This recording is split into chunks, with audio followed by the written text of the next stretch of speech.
Bonjour, ici Diane Rioux, votre animatrice curieuse et ange immobilier.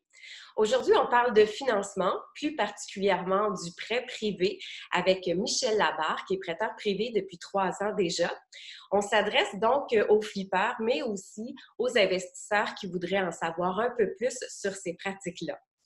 Donc, par exemple, euh, par quoi on commence quand on veut devenir prêteur privé? Combien d'argent il faut avoir? Est-ce que on doit prévoir des clauses spéciales ou est-ce qu'il y a des documents importants à prévoir? Comment on fait pour déterminer nos conditions? Ou encore mieux, pour sélectionner nos candidats, nos emprunteurs.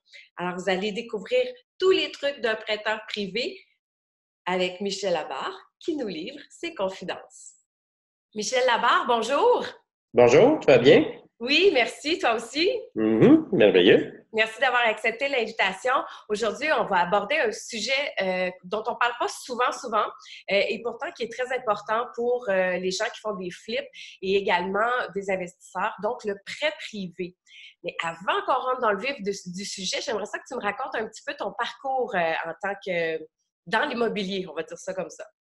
En fait, mon parcours dans l'immobilier remonte à très longtemps. J'ai eu des immeubles à logement. J'étais encore à l'université. Puis quand j'ai commencé ma vie active, ben, je trouvais que ça me prenait trop de temps. Puis j'ai laissé l'immobilier locatif. Mais après avoir travaillé quelques années pour des grandes entreprises, j'ai vite compris que j'avais plus envie d'être un entrepreneur. J'ai été entrepreneur toute ma vie dans différentes entreprises. Jusqu'à ce que je vende la dernière il y a quelques années. Puis, je reste toujours un entrepreneur. Après avoir vendu ma dernière entreprise, je regardais mes rendements en bourse, puis je n'étais pas tout à fait content. Puis en plus, pas content, mais aussi pas de contrôle sur ce qui se passe. Il s'agit que Donald dise quelque chose qui n'est pas gentil, puis ta valeur boursière diminue. Ça me plaisait pas. J'ai regardé l'avenue de l'immobilier parce que dans mes entreprises, j'ai toujours été proche du domaine immobilier, dans la construction, un peu dans la construction, ce qui fait que les règles de RBQ, CCQ, c'était pas inconnu pour moi. L'immobilier m'intéressait. J'ai des enfants qui sont intéressés aussi à l'immobilier. On a fait des flips ensemble. Puis j'ai été prêteur privé sans connaître c'était quoi un prêteur privé là, il y a plusieurs années, mais c'était avec des conditions de banque. Fait à mon début de retraite, comme je n'étais pas satisfait de mes rendements, je vais aller dans l'immobilier. Au pire, je vais m'acheter un condo, 2 ou 10, puis je vais les louer. Puis tu comprends vite que l'effet de levier n'est pas là si tu achètes des condos payés comptant. Fait que j'ai regardé des plus gros immeubles. Et j'ai regardé pour faire des flips. Puis quand j'allais visiter, là, ça m'écœurait de penser que je pouvais rembarquer dans un domaine de même. Et puis là, il faut entretenir les propriétés, il faut s'occuper des locataires, il y a du roulement, etc. C'est ça. Puis un autre élément important, quand tu vas en immobilier, surtout dans le locatif Plex, le temps est ton ami. Mm. Tu peux pas, c'est pas toi qui colle la shot quand c'est le temps de vendre. Là. Faut que tu sois timé avec le marché. Euh, Compte tenu que je veux pas d'engagement à long terme, puis que je veux pas imposer à ma famille des engagements à long terme, ça m'intéressait pas tant que ça. Fait que j'ai commencé à suivre des formations, des mots faciles, des rencontres mensuelles, des fins de semaine intensives. Un jour, j'ai vu le cours de prêteur privé. Ça m'a allumé pas mal. Surtout qu'on disait que ça ne prend pas beaucoup d'argent pour devenir prêteur privé. Je vais commencer tranquillement. Je me suis mis un objectif de placer un certain montant d'argent, puis je l'ai vite dépassé parce que la demande est très grande.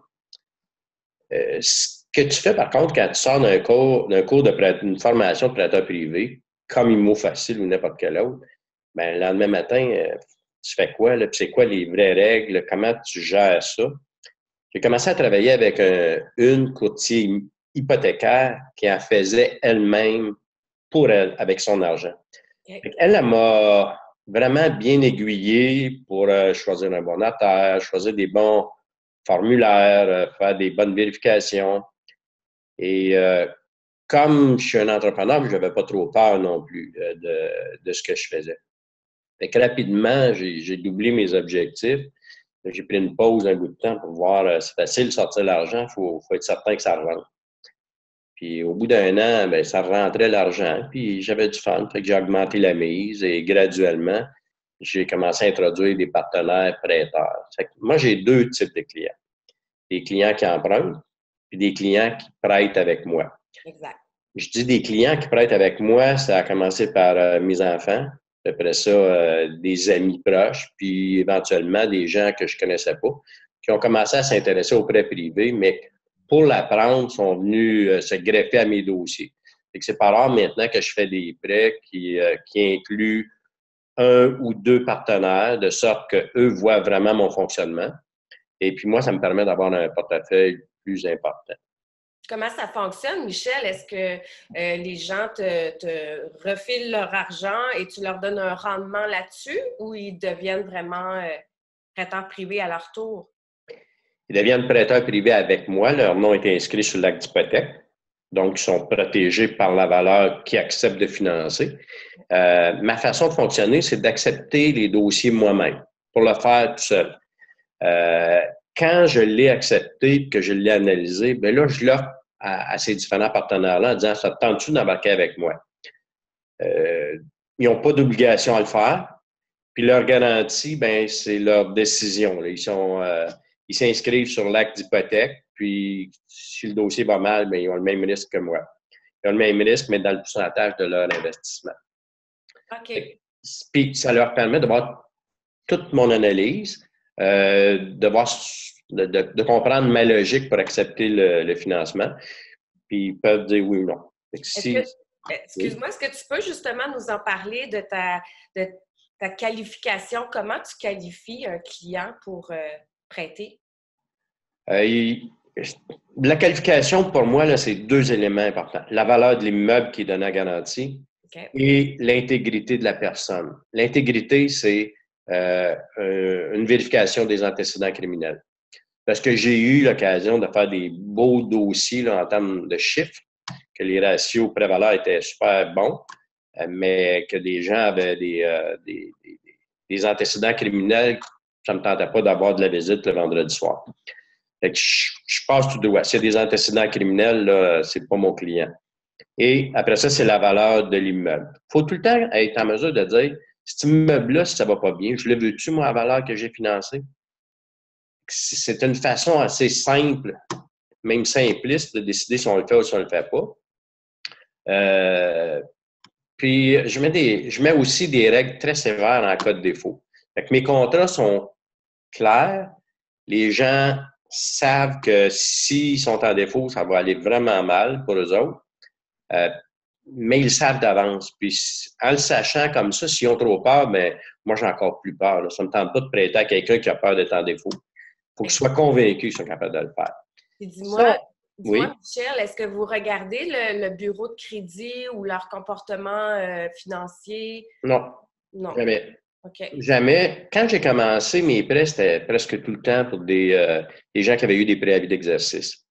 Fait que tu n'as pas besoin de faire une enquête de crédit, là, tu sais qu'ils ne sont pas bons. Donc, je me fiais uniquement à la valeur de l'immeuble, c'est tout. Si dans 6 mois, tu n'as pas vendu ou dans 1 an, tu n'as pas vendu puis tu n'es pas capable de me payer, je vais la faire vendre. Okay. J'ai jamais repris aucun immeuble. Ça n'a jamais arrivé. Fait que ça veut dire que l'évaluation a été correcte ou que je m'assure aussi de suivre mes clients dans le temps. Après que le prêt est fait, voir comment ça va. Que ce soit des flippeux ou que ce soit des gens qui ont un préavis d'exercice, faut savoir c'est quoi les actions qu'ils vont entreprendre pour se sortir des pattes d'un prêteur privé. Le prêteur privé, c'est un ami temporaire, exactement. Et comme les gens qui ont un préavis d'exercice ont dit c'est trop cher, c'est sûr que c'est trop cher emprunter d'un prêteur privé. Par contre, ton alternative, c'est de vendre ta maison forcée. Fait que si tu empruntes d'un prêteur privé, puis ça te coûte 10 000 ou 20 000, mais que ça te permet de vendre ta maison 40 000 de plus, tu as fait un bon deal. C'est vrai pour le flipper aussi. Souvent, le flipper, il n'a pas d'argent. Fait que si ça lui permet d'aller chercher un flip qui va faire 25 000 avec de l'argent qu'il n'a pas, il fait un bon deal. les gens se trompent de temps en temps, par exemple, parce que la mode au flip est incroyable. Les gens pensent qu'ils font une fortune là-dedans. C'est un marché difficile pour ces gens-là. C'est pas mal plus difficile pour le flipper que pour le prêteur privé.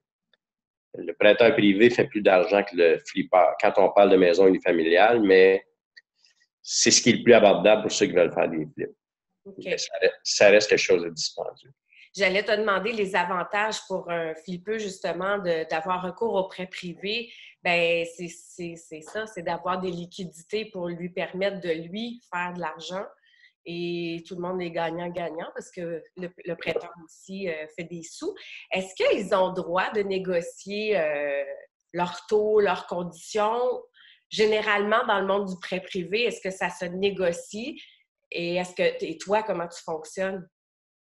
Comment les autres fonctionnent, je pense qu'il n'y a pas beaucoup de négociations. Là, chaque prêteur privé a ses paramètres, mais on est pas mal tous proches aussi. Là. Le marché dicte un peu ce qu'on est capable de faire. Exact.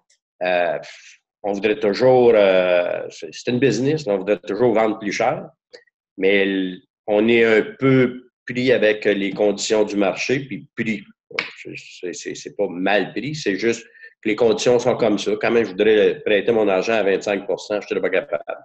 Fait que le marché le dicte pas mal. Les gens essaient de négocier. Il y a je dirais que c'est plutôt des arrangements spéciaux avec un client plutôt qu'un autre. Ça va être peut-être financer les intérêts un bout de temps. Ça va être un terme plus long. Mais ça va dépendre aussi de ce qu'ils vont pouvoir me donner en garantie. C'est pas rare dans les flippeux que j'ai des gens qui m'offrent la maison qu'ils achètent pour flipper, leur propre maison, la maison de leurs parents. Il y a beaucoup de garanties qui se donnent.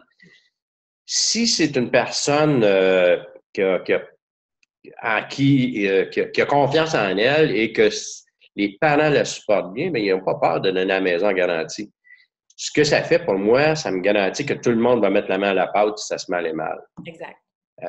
Donc, dans ce cas-là, je suis pas mal plus flexible, mais ça va être flexible en termes de... Tu peux payer tes intérêts à la fin plutôt que les payer à chaque mois, mais les taux d'intérêt ne varieront pas beaucoup. OK, c'est bon. Et qu'est-ce qui se passe, Michel, si quelqu'un fait un prêt avec toi, puis on avait dit 6 mois, puis, je ne sais pas, moi, il arrive un pépin, puis on a besoin de plus de temps. Est-ce qu'il y a des pénalités? Comment ça fonctionne? Le contrat prévoit toujours beaucoup de pénalités par rapport à ça. Les pénalités, moi, je les applique si quelqu'un n'est pas coopératif. Quand j'essaie de rejoindre un client, en fait, j'attends pas, si c'est un prêt de 6 mois, j'attends pas au 6e mois pour dire c'est le temps de payer. J'y en parle 2 mois avant. Comment ça s'enligne? Es-tu capable? Qu'est-ce qui va se passer? Et généralement, on va le gérer avant que ça arrive. Et si on est capable de discuter, la business, prêteur privé, c'est une business de prêt d'argent. Fait que si j'étais confortable, puis je suis encore confortable, je vais continuer. Il va y avoir c'est sûr, il va y avoir des frais. L'idée ou la façon de faire de l'argent avec du prêt privé, il y a 2 éléments. C'est tes taux d'intérêt et tes frais de dossier. Fait que si tu prêtes pendant 5 ans, pas de frais de dossier, c'est moins payant que si tu prêtes 5 fois dans la même année. C'est sûr. Fait que les emprunteurs comprennent ça aussi. Les emprunteurs qui sont des flippers, c'est aussi des gens d'affaires, des gens qui veulent faire des affaires. Il y en a qui ne sont pas d'affaires, mais qui veulent en faire. C'est bien différent de discuter avec ces gens-là que de discuter avec les gens qui ont eu un préavis d'exercice. Les gens qui ont eu un préavis d'exercice, eux autres, je vais plutôt leur dire « tu n'as pas d'autre porte de sortie que vendre ta maison parce que ton refinancement ne semble pas fonctionner. Ça fait que vends ta maison, sinon moi, je vais t'obliger à la vendre. » Jusqu'à date, ça marche. Si je le dis d'avance, si on se prépare, si je leur présente des avantages à le faire, ça fonctionne. OK, c'est bon ça. Donc là, on a abordé un peu le volet des emprunteurs. J'aimerais qu'on bascule un petit peu du côté des investisseurs.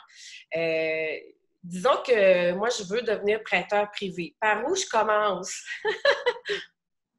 Ouais, tu peux aller solliciter des flippeux et leur offrir ton argent. Ça, c'est une façon de faire, mais c'est difficile d'avoir les barèmes. Puis qu'est-ce que tu vas écrire dans tes contrats? Fait que moi, je recommande de venir faire un prêt avec moi. Il dit, Michel, ça me tente moi d'investir un petit peu là-dedans, comprendre comment ça marche. Fait que tu fais quelques prêts avec moi, puis le jour que tu as envie de les faire toi-même, mais tu les fais toi-même, la différence que ça fait, c'est que moi, quand je prends des partenaires, je leur donne 10 de rendement. Quand un dossier normal, là, ça va être un prêt à 12 d'intérêt, je vais donner 10 à mon partenaire.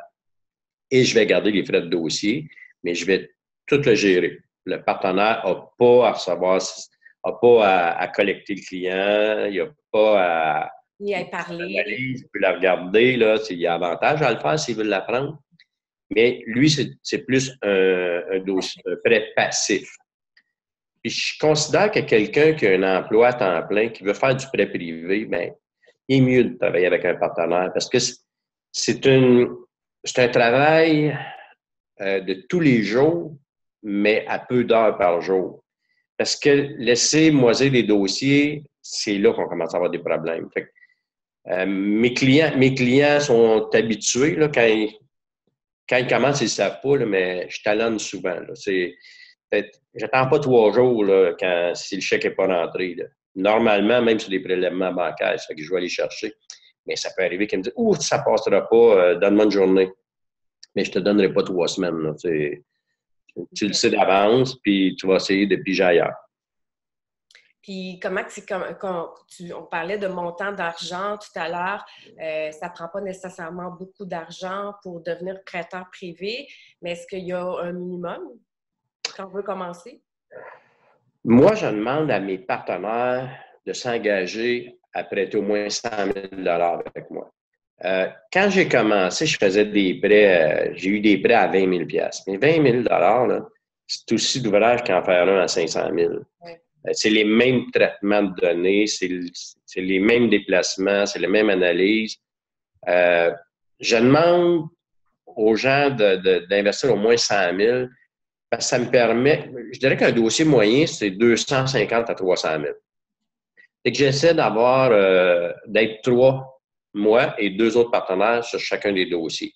Fait à 300 000, c'est chacun 100 000 $. Si j'acceptais des gens qui ont 20 000 ça peut être valable, mais tu te ramasses avec 10 noms sur une hypothèque, c'est difficile de faire des rendez-vous avec le notaire, c'est difficile pour le remboursement, c'est inquiétant pour l'emprunteur. J'en accepte pas. J'en fais plus de prêts à 20 000 je le faisais au départ. Maintenant, mes frais de dossier sont... Je les mets très élevés sur un petit prêt comme ça pour ne pas le faire. OK. Mais quelqu'un pourrait décider de le faire. Un peu comme je te disais, tu peux vendre des pommes si tu as juste un pommier, mais si tu as un plus gros portefeuille, tu vas faire plus de prêts. C'est-tu ta citation du jour, ça? C'est une business de récurrence, ça peut être ça. Les mêmes emprunteurs, flippeurs, reviennent. Hier, c'est des flippeurs d'unifamilial, mais c'est des flippeurs de plex aussi. Les gens achètent des plex pour les optimiser. Les banques sont coincées dans leur façon de financer parce qu'ils ont des règles à respecter. Ça fait ils ont le choix, il faut qu'ils prennent soit la valeur du prix d'achat ou la valeur économique, puis ils prennent le moindre des deux. Fait que le flipper de plex, il l'achète avec un privé, fait son optimisation et peut-être même pas, va juste le faire réévaluer par financier conventionnel. J'ai quelques clients comme ça qui répètent régulièrement. Ça dure 2-3 mois comme prêt, puis ils ressortent avec de l'argent au financement conventionnel. Les gens qui font de l'argent avec les prêteurs privés, ce sont eux. Les gens qui font des flips de plex, ceux qui réussissent à faire du lotissement sur des maisons unifamiliales avec un grand terrain. Et quelques-uns en font avec de l'unifamilial, mais ça me paraît bien, bien difficile de faire de l'argent de cette façon-là. OK. Dis-moi, dans le monde du prêt privé, est-ce qu'il y a des clauses spéciales à prévoir dans un contrat? Les notaires ont des clauses standards pour les défauts. Fait que ça, c'est des clauses qui viennent avec. Les éléments auxquels moi je fais attention, c'est je demande que les gens ne louent pas les immeubles sans que je le sache. Parce que si je me fais prendre avec une maison qui est louée en bas du prix du marché, que je dois la reprendre, elle va être invendable. Fait qu'ils seraient en défaut s'ils le louaient sans m'a parlé. Les clauses de pénalité sont aussi sévères sur sur les délais. Parce que ça serait facile de traîner un prêteur privé. Ça coûte cher aussi de prendre une propriété. Là. Les mesures légales coûtent cher. Je ne le fais pas pour rien, mais je suis proche. Dans les autres clauses, bien sûr, il y a des clauses qui ne doivent pas être pour payer en fait, qui ne doivent pas être clairement pour payer les frais d'avocat parce que les frais judiciaires ne sont pas admissibles. Les juges n'admettent pas ça comme dépense. Fait que tu ne seras pas remboursé pour tes dépenses judiciaires si tu dois reprendre un immeuble. OK. Il y a peut-être d'autres façons d'avoir des pénalités dans ton contrat. OK, OK. Ça, c'est la partie que les gens pensent que tout va être payé par l'emprunteur. Là, si tu as besoin de faire affaire avec des avocats, mais c'est pas admis en cause. Ça. OK. C'est intéressant. L'autre élément, c'est l'expérience aussi qui dit où on se fait prendre ou pas prendre. Il y a des types d'immeubles que peut-être c'est mieux de ne pas toucher à ça. OK. C'est bon. C'est pour ça que je suggère de faire du prêt en partenariat avec quelqu'un qui a plus d'expérience. Moi, j'ai certainement, dans les dernières 3 années, peut-être 150 dossiers de fait. J'en ai 40 actifs. J'ai donc une bonne répartition de mon risque, mais c'est vrai pour mes partenaires aussi. Là, ils ont du choix dans ce que je peux leur offrir. OK. Puis dis-moi, ça se passe toujours chez un notaire quand un prêteur... Toujours. OK. Toujours. Puis est-ce qu'il y a d'autres documents à prévoir que le contrat de prêt? Je ne sais pas si c'est comme ça que ça s'appelle. Il y a deux façons. Il y a 2 documents. Il y a le contrat de prêt, qui est un contrat qui est connu entre l'emprunteur et le prêteur. Et il y a l'acte d'hypothèque. L'acte d'hypothèque, lui, ne dévoilera pas nécessairement toutes les conditions du prêt, comme une banque. La banque ne donnera pas les détails, ça ne sera pas publié au registre foncier, mais ça va y faire référence dans le contrat, dans l'acte d'hypothèque. Oui. OK. L'autre élément que je demande, moi, la plupart du temps, c'est des assurances titres. Parce que comme on travaille toujours avec des courts délais, c'est pas rare que moi, je vais approuver un dossier en 24 heures et qu'on va débourser peut-être dans la même semaine. Les certificats de localisation ne sont pas disponibles. Puis, on veut aussi se protéger contre les hypothèques légales de construction, surtout dans le cas des flips. Ça fait que je demande une assurance titre. Il y a une assurance titre de la compagnie Stewart qui permet de protéger le prêteur contre les hypothèques légales de construction. Parce que l'hypothèque légale de construction, c'est la seule hypothèque qui prend un rang prioritaire aux autres hypothèques. Okay. Il y a une mauvaise... Puis il y a aussi les impôts fonciers. Il y a une fausse croyance à l'effet qu'une hypothèque de gouvernement pour des taxes pas payées, des impôts pas payés, prendrait une priorité, puis c'est pas vrai ça. Le gouvernement s'inscrit dans l'ordre du temps. Ça veut dire, s'il s'inscrit après toi, il est après toi. OK. Par contre, si j'embarque comme prêteur privé où il y a déjà une hypothèque légale de gouvernement, je vais exiger qu'elle soit payée avant que moi, je vienne investir. Parce que là, tu ne prêteras pas pour qu'il paye? Oui, je pourrais prêter pour qu'il paye. S'il y a assez de valeur sur la maison, puis je l'ai fait à quelques reprises, s'il y a assez de valeur, je l'ai fait. OK. L'autre élément auquel il faut faire attention, dans les flippeux, et même ceux qui ont des préavis d'exercice, c'est avec quelle institution ils sont déjà emprunteurs. Parce qu'il y a des institutions qui n'endurent pas un deuxième rang. La Banque de Nouvelle-Écosse est assez spéciale par rapport à ça. Pour l'avoir vécu dans mes premiers prêts, j'offre un prêt pour régler un préavis d'exercice. La banque fait un rappel du prêt complet. Ça fait qu'au lieu de prêter 40 000 j'ai prêté 250 000 sur le même dossier. Pour moi, c'est le fun. Pour l'emprunteur, c'est pas le fun. Non. Ensuite de ça, il y a les assurances habitation les compagnies d'assurance n'aiment pas bien non plus les prêteurs privés parce que ça démontre que le client, leur client, mon client, est plus à risque parce qu'il travaille avec des gens qui font des prêts à taux beaucoup plus élevés. L'assurance habitation peut refuser un prêteur privé. Mon exigence, c'est de changer d'assureur. Si le nom de ma compagnie n'est pas inscrit comme créancier, je ne prêterai pas. Mais ça protège aussi l'emprunteur parce que si l'emprunteur disait on s'entend que tu vas être payé s'il arrive un avarie chez nous, s'il arrive des dommages, mais l'assureur pourrait décider de ne pas payer parce qu'il n'a pas déclaré qu'il y avait un deuxième prêteur. Donc c'est important de le déclarer. J'exige l'assurance titre, l'assurance habitation, le contrat de prêt et le contrat d'hypothèque. Ça résume pas mal. Puis je fais une vérification des antécédents criminels. OK. Ben, c'est quand même, tu sais, des aspects à ne pas négliger, puis que si on ne le sait pas, on peut se mettre dans certaines situations problématiques si on ne fait pas ces vérifications-là. Si on ne les fait pas, puis si on n'exige pas. Moi, j'ai vu des prêteurs qui ont commencé avec moi et qui ont décidé tout de suite de s'en aller à voler de leurs propres ailes, qui ont fait des contrats d'hypothèque chez le notaire, mais qui ont accepté que ça ne soit pas enregistré au registre foncier. Une hypothèque qui n'est pas enregistrée au registre foncier n'a pas beaucoup plus de valeur qu'un contrat qui serait signé sur un coin de table. Tu vois, je pensais même pas... L'idée du registre foncier... Excuse-moi, ce que j'allais dire, c'est que je pensais même pas que ça se faisait qu'une hypothèque... Je t'ai perdu. Est-ce que tu m'entends bien? Ah, mon Dieu! La connexion est instable. Maintenant, est-ce que tu m'entends? Oui. OK, génial, génial. C'est que je disais que je n'étais même pas au courant qu'on ne pouvait pas... qu'une hypothèque pouvait ne pas être enregistrée au registre foncier. Est-ce que c'est courant? Est-ce que ça arrive?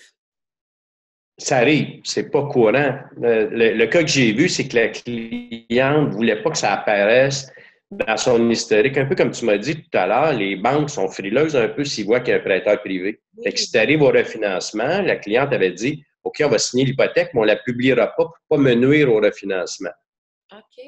Le prêteur a dit « C'est une bonne idée, on va faire ça comme ça. J'ai quand même mon hypothèque. » Puis il y a des grosses pénalités qui s'appliquent si tu ne te refinances pas. Mais dans les faits, il y a zéro protection. Cette personne-là aurait pu vendre sa maison, ne jamais payer cette hypothèque-là, puis il ne l'aurait pas su. Quand tu es inscrit au registre foncier, le registre foncier t'informe s'il y a quelque chose qui arrive contre cette propriété-là qui peut t'affecter comme prêteur. OK. Michel, dis-moi, est-ce que c'est stressant de prêter son argent? Ça dépend comment on est fait. Moi, ça ne me stresse pas. Si j'ai fait une bonne analyse, mais ça, c'est vrai dans tous les domaines des affaires.